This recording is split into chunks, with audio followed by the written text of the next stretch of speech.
السلام علیکم ویورز، میرے ساتھ اس وقت موجود ہیں ظریف خان جدون صاحب، ماشاءاللہ بڑی باروب شخصیت لگ رہے ہیں۔ غلام علی خان جدون کلب کے اونر ہیں، ماشاءاللہ ان سے بات کریں گے۔ جی آپ کتنا عرصہ سے اس فیلڈ میں ہیں ماشاءاللہ؟ جی بسم اللہ الرحمن الرحیم۔ سب سے پہلے تو میں یہ عرض کر دوں کہ آپ نے جو نام لیا ہے وہ غلام علی خان آپ نے کہہ دیا ہے۔ یہ غلام علی علیہ السلام جدون نیز آباد کلب آف بانڈی شیر خان ضلع ہری پور ہزارہ، یہ ہمارا کلب ہے، ہمارے کلب کا نام ہے یہ۔ اور کافی عرصہ سے تقریباً زندگی کے 50 سال گزر چکے ہیں اسی فیلڈ میں، بیل دوڑ اور نیزہ بازی اور اس کے یہ جو فنکشن ہوتے ہیں زمینداروں کی ثقافت میں۔ ماشاءاللہ ابھی تک کتنے ایونٹ آپ نے کنٹیسٹ کیے ہیں؟ یار لاتعداد، گنتی تو کبھی نہیں کی۔ اور کتنے ایونٹ میں آپ نے ماشاءاللہ فرسٹ پرائز لیا ہے یا اس طرح کا کوئی بڑا انعام جیتا؟ اس میں یار بس میرا خیال ہے کوئی نیزہ بازی میں بھی کچھ فرسٹ پوزیشن بھی آتی رہی ہے، سیکنڈ تھرڈ بھی آتی ہے، اور بیل دوڑ میں بھی لاتعداد نمبر حاصل کیے ہیں ہمارے کلب نے۔ اب گنتی تو ہے نہیں۔ یہ تو بڑا نوابوں اور وڈیروں والا کام ہے، تو اس میں تو اخراجات بھی کافی ہوتے ہیں، اور جگہ آپ کو ایسی مل جاتی ہے جہاں پہ آپ اپنے گھوڑے ٹرین کرتے ہیں اور ایسے معاملات جہاں پہ آپ کرتے ہیں۔ یہ جو آپ نے سوال کر دیا ہے اس پہ اگر کھول کے سچ بولوں تو شاید کچھ لوگوں کو محسوس ہو، اس پوائنٹ پہ ہمارے ہری پور میں گراؤنڈ کی کمی ہے۔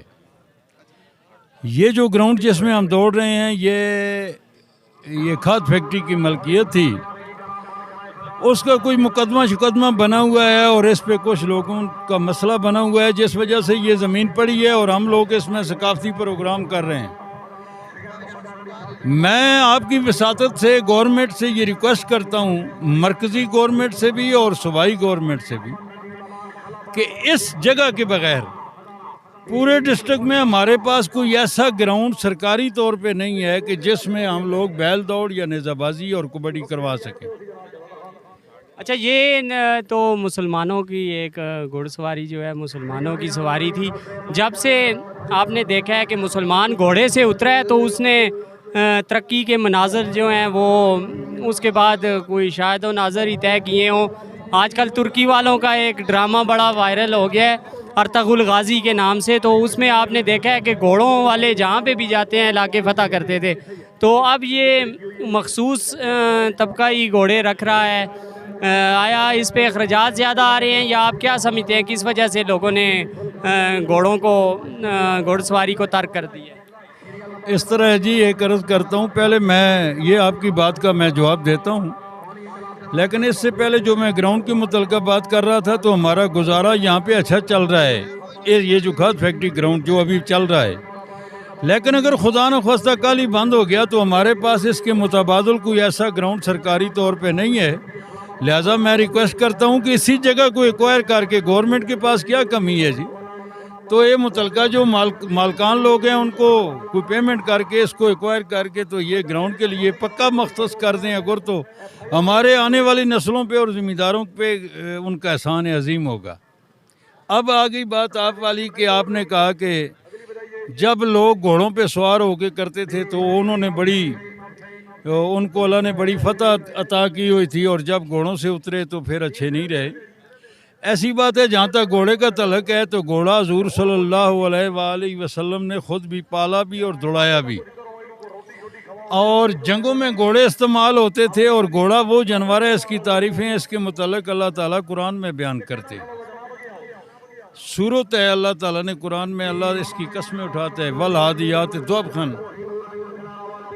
والموریات قدحا فالمغیرات صبحا، یہ اللہ تعالیٰ نے قرآن میں آیتیں دی ہوئی ہیں گھوڑے کے متعلق۔ تو یہ جنگوں میں، آگ میں، پانی میں، جنگل میں، پہاڑ میں، جس مشکل میں گھوڑے کو ڈال دو یہ نہیں رکتا، یہ نہیں کہتا کہ آگے کو خطرہ ہے میں نہیں جاتا۔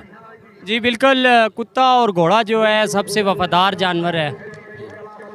جی کتا بھی ٹھیک ہے، میں اس کو بھی کینسل نہیں کرتا، ٹھیک ہے، اس کو بھی وفاداری کا لیکن جہاں تک گھوڑے کا تعلق ہے، آپ نے سوال میں بیچ میں ایک بات آپ نے ایک طرف اشارہ کیا کہ اس پہ خرچہ زیادہ ہے اور یہ کس طرح لوگ کرتے ہیں، تو یہ نظام قدرت ہے کہ اللہ تعالیٰ نے رزق انسانوں کو دیا ہوا ہے، لیکن گھوڑوں پہ خرچ نہیں کرنا پڑتا. گھوڑا رکھنے سے اس گھر کے مالکوں کو بھی خرچ ملتا ہے.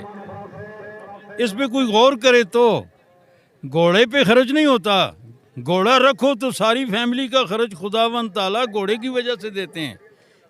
آپ صلی اللہ علیہ وآلہ وسلم نے فرمایا کہ اس گھوڑے کی پیشانی میں قیامت تک خیر رکھ دی گئی ہے، خیر رکھ دی گئی ہے. تو یہ وہ جانور ہے کہ یہ اللہ ایک جگہ پہ قرآن میں فرماتے ہیں، جب مال مویشی کا ذکر اللہ کرتے ہیں تو اس میں ایک اشارہ کرتے ہیں کہ ان میں سے میں تمہیں ایک ایسی چیز پلاتا ہوں، گوبر اور خون سے ایک ایسی بہترین چیز پلاتا ہوں، تم اس پہ غور کرو، یعنی دودھ. اور پھر ان میں کچھ جانور ایسے ہیں ان کو تم کھاتے ہو، ان میں کچھ ایسے جانور ہیں ان پر تم اپنا لوڈ کر کے تو دوسری بستیوں میں چلے جاتے ہو، اور یہ تمہاری عزتوں کے سبب ہیں.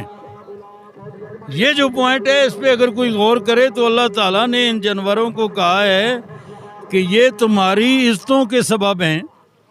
تو اب عزت و ذلت ایک طرف وہ کہتا ہے میرے پاس ہے جس کو میں چاہوں دوں، اب دوسری طرف ایک پوائنٹ پہ کہتا ہے اللہ کہ یہ تمہاری عزتوں کے سبب ہیں. اس سے ثابت ہوا حضرت اللہ جس کو دینا چاہے اس کو گھوڑے دیتا ہے، اس کو بھینسیں دیتا ہے، اس کو گائے دیتا ہے، اس کو یہ مال مویشی دیتا ہے، اور یہ اس عزتوں کے سبب بناتا ہے. جس کے پاس گاڑی ہو، پیراڈو ہو، ویگو ہو، بڑا نواب ہو، لیکن گھوڑا تو رکھے گا گھوڑے سے، اور جانور تو گھر میں رکھے گا. جس کے پاس ایکسٹرا پیسے آ جائیں، سارے کام پورے ہو جائیں، کوٹھیاں بن جائیں، جائیدادیں بن جائیں، مارکیٹیں بن جائیں، جب بالکل ٹینشن لیس ہو تو پھر وہ زرعی فارم بناتا ہے اور اس میں جانور رکھتا ہے، اور ان سے پیار کرتا ہے، ان کو کھلاتا ہے، ان کو دوڑاتا ہے، ان سے دودھ لیتا ہے، لوگوں کو دیتا ہے، بچوں کو دیتا ہے، اسی میں صدقہ جاریہ چلتا ہے. یہ عزتوں کے سبب جب اللہ کہتا ہے تو ہم لوگ کون ہوتے ہیں کہ ان کو یہ کہوں کہ یہ بڑے نقصان دینے والے. جہاں پہ اللہ ان کی باتیں کرتا ہے وہاں پہ دودھ کا، گوشت کا، ان کے اور چیزوں کا ذکر کر کے آخر میں اللہ ایک جگہ پہ فرماتے ہیں کہ ان میں تمہارے لیے اور بڑے فائدے ہیں. یہ جو بات ہوتی ہے ان میں تمہارے لیے اور بڑے فائدے ہیں تو وہ آدمی نہیں گن سکتا. مثلا آئیڈیا ہے کہ ان کا گوبر ہو تو زمین میں ڈالو تو اس سے فصل کتنے ہوتے ہیں آپ دیکھتے ہیں نا. ان فصلوں سے میں کیا کیا آگے لوگ کھاتے ہیں پیتے ہیں. ان کی ہڈیاں جو ہیں ان سے کوئی اور چیز بنتی ہے، جو لوگ بنا رہے ہیں ان سے پوچھو، میں تفصیل میں نہیں جانا چاہتا. ان کے جو بال ہوتے ہیں ان سے جو چیز پوری ایک فیکٹریوں کا صنعت کا سسٹم ہے جو لوگ کرتے ہیں ان سے پوچھو. چمڑے کا کاروبار جو ہے ان میں جو لوگ کرتے ہیں آپ ان سے پتہ کریں کہ وہ کیا چیز ہے. تو ان میں اور بھی بڑے فائدے ہیں، میں بہت کچھ ہے. تو یہ ایسی چیزیں ہیں دنیا میں اللہ تعالیٰ نے یہ اس طرح بنائی ہوئی ہیں. بلکہ جس علاقے میں انسان اشرف المخلوقات ہے اللہ نے اس کو درجہ دیا ہے، لیکن اگر انسان گناہگار ہو جائے، اللہ ناراض ہو جائے تو اس علاقے میں بارش رک جاتی ہوتی ہے. لیکن 2-4 دن گزرنے کے بعد، ہفتہ گزرنے کے بعد ان جانوروں کی وجہ سے اللہ بارش کر دیتا ہے. ان جانوروں کی وجہ سے اللہ لوگوں کو رزق عطا کر دیتا ہے. ان جانوروں کی وجہ سے بہت سارے کام جو ہیں دنیا میں وہ اللہ چلا دیتا ہے. یہ اللہ نے اسپیشل انسانوں کی خدمت کے لیے بنائے. جی تو ویور سنا آپ نے ماشاءاللہ اسلامی ویو سے بھی تمام تفصیلات، گھوڑے کے فوائد بھی آپ نے بتائے. تو ماشاءاللہ آپ سے مل کر بڑا اچھا لگا جی. انشاءاللہ نیکسٹ کسی پروگرام میں آپ سے ملاقات ہوگی تو آپ سے مزید تفصیلات سے بات کریں گے اور آپ سے مزید چیزیں ہمیں سیکھنے کو ملیں گی. جی تو ویورز، آپ کا ہوسٹ مہران علی میں آپ سے اجازت چاہوں گا. اپنا اور اپنے چاہنے والوں کا بہت بہت خیال رکھیے گا. فی امان اللہ. اللہ حافظ.